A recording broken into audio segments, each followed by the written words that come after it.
Ver las noticias a veces es como una película de terror, sobre todo cuando se trata de economía. Primero, escuchas que Estados Unidos aplica aranceles del 10%. De pronto, Starbucks aumenta el precio del café y tu restaurante local de mariscos se queda sin camarones. En tus peores pesadillas, los aranceles podrían alcanzar hasta un 40 o 50%. Ni siquiera puedes pedir 2X en un bar. Solo para aumentar tu presión arterial de forma divertida, volvámonos un poco locos.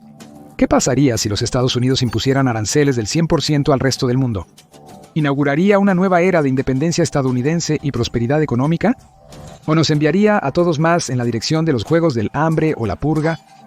En el episodio de hoy de The Infographic Show, exploraremos la América que crearían los aranceles globales del 100% y cómo eso te afectaría en casa, en la tienda de comestibles y en tu billetera. Observa de cerca y espera que nuestras predicciones no se cumplan. Antes de que empieces a lanzar comentarios sobre el miedo, solo debes saber que esta no es la primera vez que América recurre a la opción nuclear económica de los aranceles del 100%.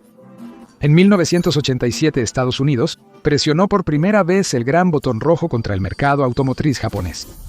Se impuso un arancel del 100% sobre $300 millones de importaciones japonesas, particularmente en automóviles. Este fue un clásico arancel de represalia.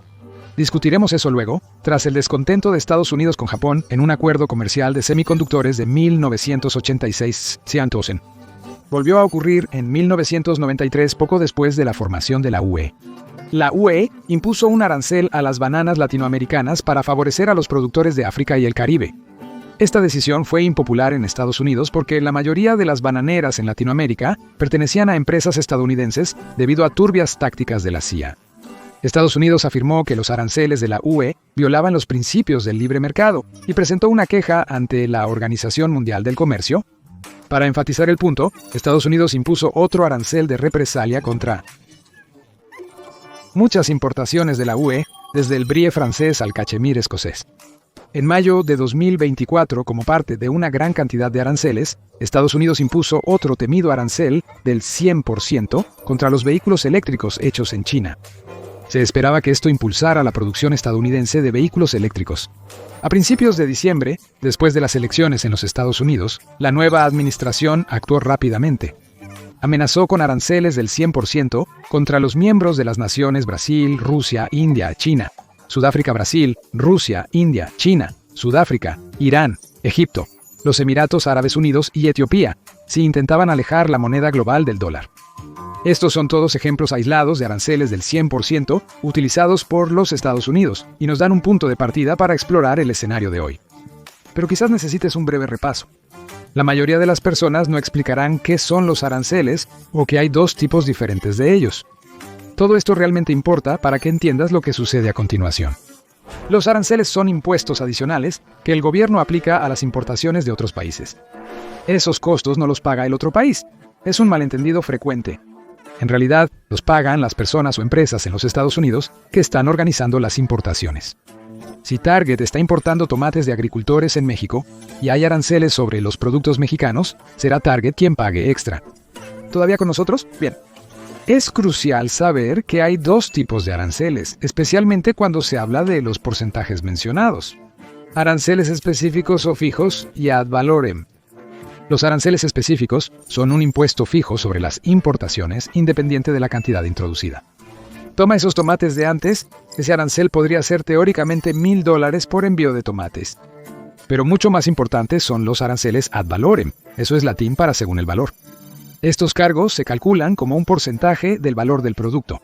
Un impuesto del 10% significa que el valor de cada producto se dividiría por 10 y ese resultado se añade al costo.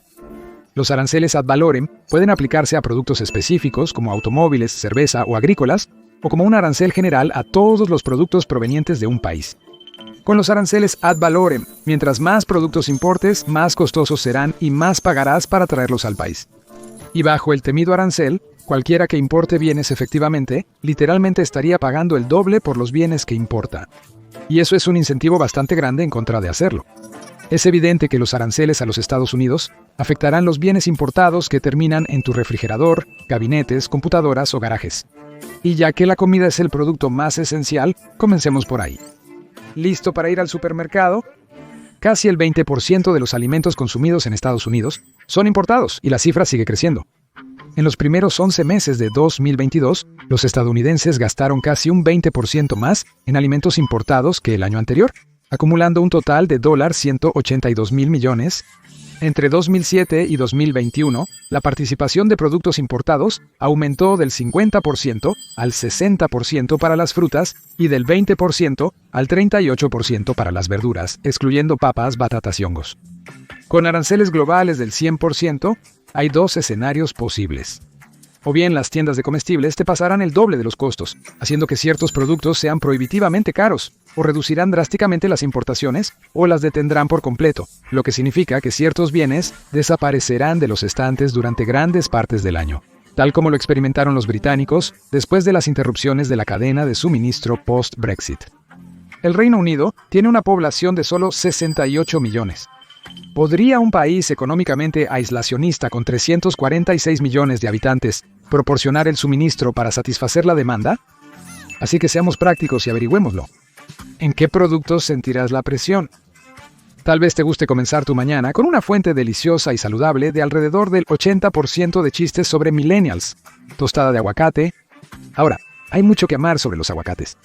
Son saludables, sabrosos y versátiles, te brindan desde la tostada de aguacate hasta el delicioso guacamole en tu burrito favorito. Es probable que algunos de ustedes ya tengan hambre solo con escuchar esto. También es algo en lo que confiamos mucho en nuestros vecinos del sur para satisfacer nuestras ansias.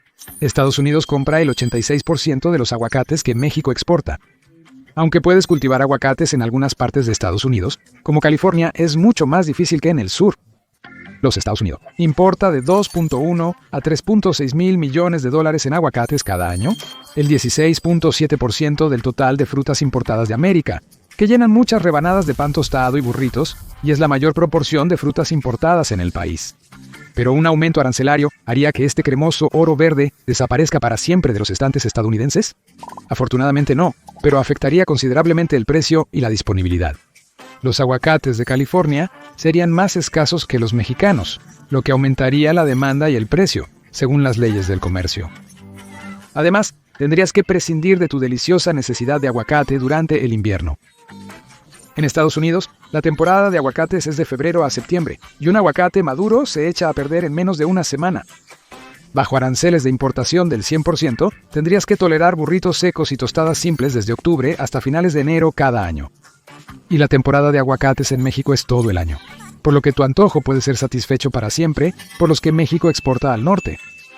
Los aguacates son solo una fracción de las importaciones de frutas y verduras en general. La globalización del comercio, el sistema del que Estados Unidos se estaría retirando con los aranceles, es la razón por la que puedes disfrutar de productos frescos todo el año, en lugar de estar limitado a la corta temporada de cultivo estadounidense. Pero los aguacates son solo la punta del iceberg de cómo el acceso de los estadounidenses a los alimentos se volvería muy limitado de repente, especialmente en invierno. Según algunas fuentes, América importa 2.600 millones de bananas cada año, principalmente de Sudamérica. Las uvas ocupan el segundo lugar con 2.400 millones de dólares, lo que afectará la producción de vino para todos los aspirantes a sommeliers. Lo mismo ocurre con los arándanos agrios, frambuesas, moras y moreras, cada uno de los cuales se importa alrededor de 1.900 millones al año. También observas una acumulación de miles de millones de cítricos como limones, limas, piñas, mangos, mandarinas, tangerinas, melones y fresas congeladas. Sin ellos, sobra decir que tu frutero de la cocina se ve menos surtido. Es probable que tengas una escasez de vitaminas esenciales, especialmente en los meses de invierno cuando más las requieres. Pero al menos Estados Unidos no depende mucho de las importaciones extranjeras para sus verduras, ¿no? ¿Verdad? Ok, probablemente ya descubriste a dónde iba eso. Los Estados Unidos necesitan desesperadamente suministros de Canadá y México para satisfacer la demanda nacional. De Canadá, los Estados Unidos importan cientos de millones en hongos y papas. De México hay tomates, pimientos, pepinos, coliflor, brócoli, espárragos, cebollas, lechuga y espinacas. Un grupo que podría celebrar el plan de aranceles del 100% son los niños de 6 años que se niegan a comer sus verduras, al menos hasta que las deficiencias de vitaminas y el estreñimiento los alcancen. ¿Podría Estados Unidos reducir su dependencia de frutas y verduras importadas si simplemente se impulsara su cultivo a nivel nacional? En teoría, quizás. Sin embargo, al igual que con el aguacate, muchos de estos cultivos no son aptos para el clima estadounidense y es aún menos viable producirlos todo el año. La situación sería grave si Estados Unidos solo impusiera aranceles contra México, Canadá y China, que representaron cerca del 45% de las importaciones de alimentos de Estados Unidos en 2022 también. Pero económicamente, cerrar las importaciones globales sería absolutamente devastador. El 28% de los adultos estadounidenses tienen dificultades para comprar alimentos, y el 13,5% de los hogares afirman tener dificultades para acceder a ellos. Con el aumento en el precio de los alimentos y la escasez de productos, la situación solo empeoraría. Desafortunadamente, va más allá de solo frutas y verduras. En Estados Unidos, las importaciones agrícolas han estado creciendo, superando lentamente a las exportaciones agrícolas, aunque históricamente estas últimas han sido mayores. El Departamento de Agricultura de los Estados Unidos pronosticó que en 2025 Estados Unidos operará con un déficit comercial agrícola de $42,000 millones. No te preocupes, explicaremos más sobre los déficits más tarde. Pero basta decir que el déficit comercial agrícola proyectado para este año es el más grande en los Estados Unidos en las últimas 3 décadas. Y cuanto mayor sea el déficit, más infraestructura colapsará ante un arancel universal repentino del 100%. Aunque las importaciones de frutas, verduras y nueces son serias, para los fanáticos de los mariscos, la situación empeorará aún más. En años recientes, el 78% del marisco consumido en Estados Unidos provino de fuentes internacionales. En 2020, Estados Unidos tuvo un déficit comercial de $17,000 millones en mariscos. Casi 2,000 millones de eso eran mariscos congelados de países como India, por lo que asustar a esas importaciones llevaría a una repentina escasez de mariscos en los estados. Podemos esperar disturbios en Boston después de eso si la gente no puede conseguir un rollo de langosta durante todo el año. Hablando de ese rollo de langosta, no te alegrará saber que los Estados Unidos importan anualmente más de 10,000 millones de panes y pasteles, principalmente de Canadá, por lo que el rollo en el que está acurrucada tu langosta imaginaria también está en problemas.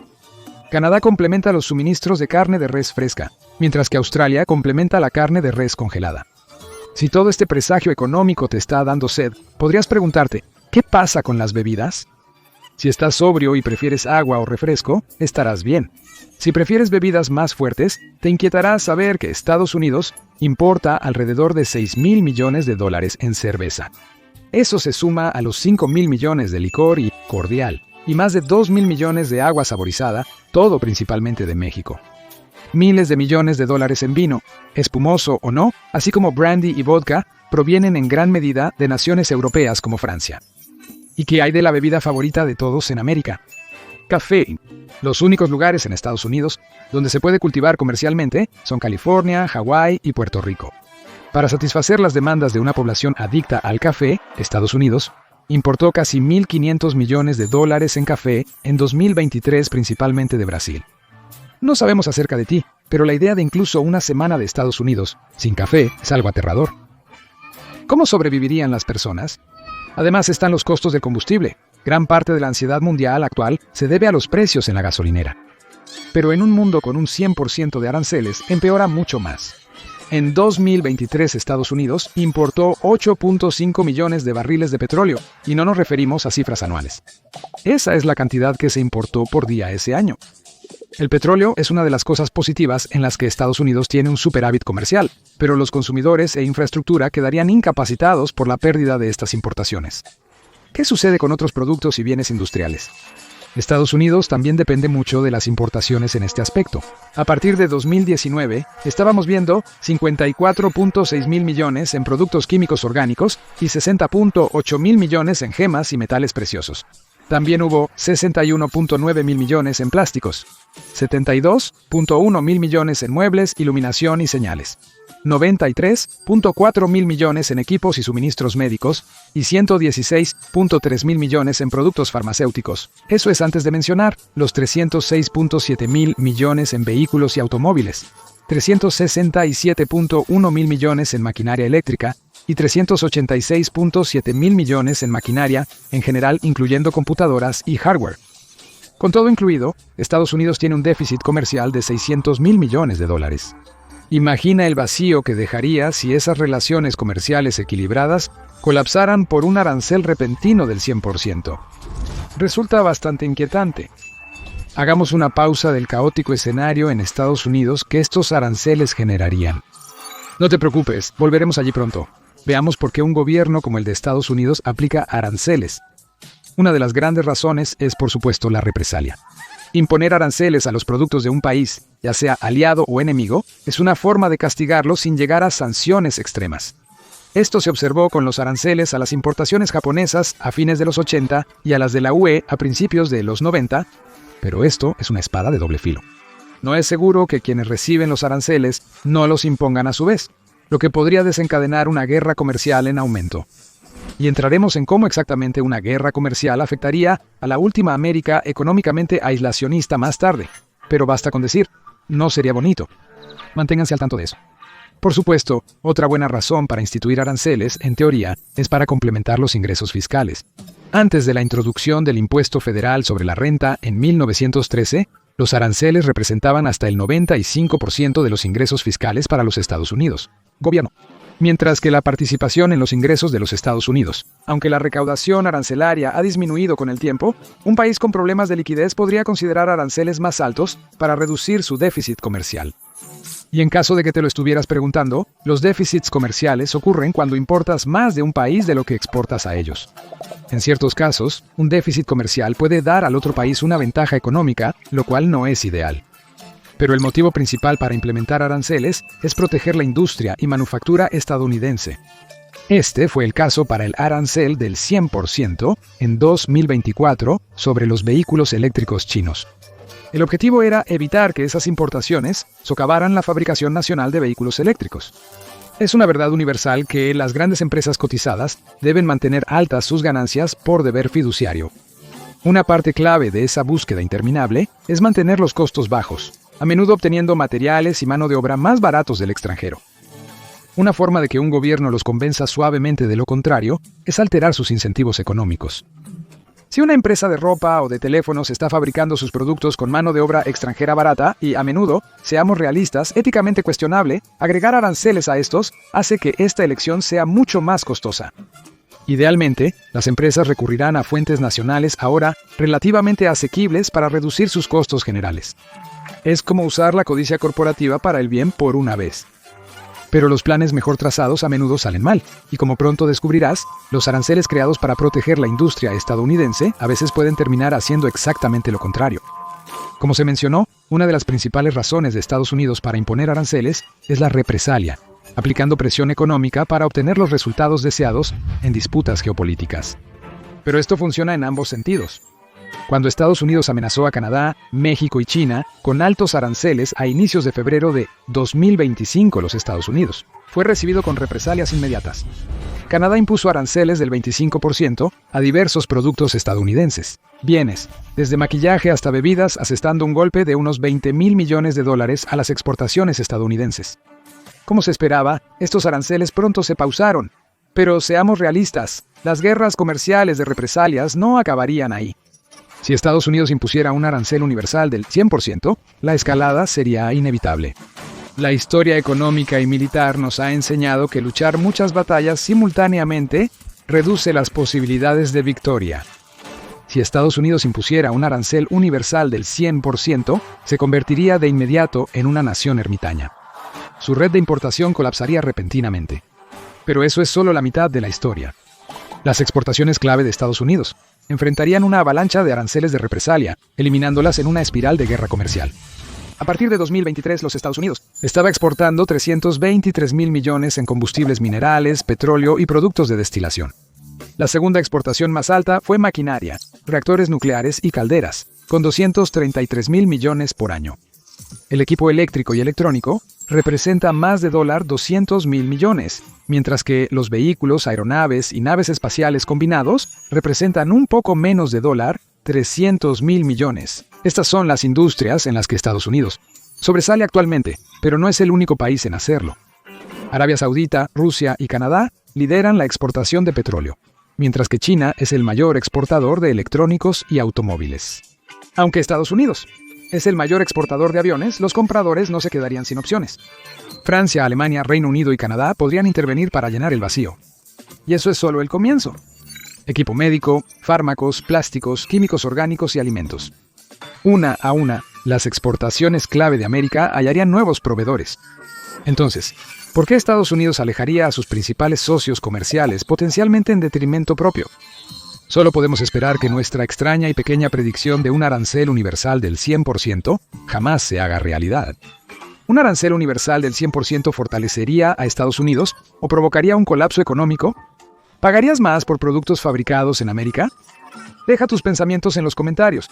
Ahora revisa qué son los aranceles y si funcionan. O mira esto en su lugar.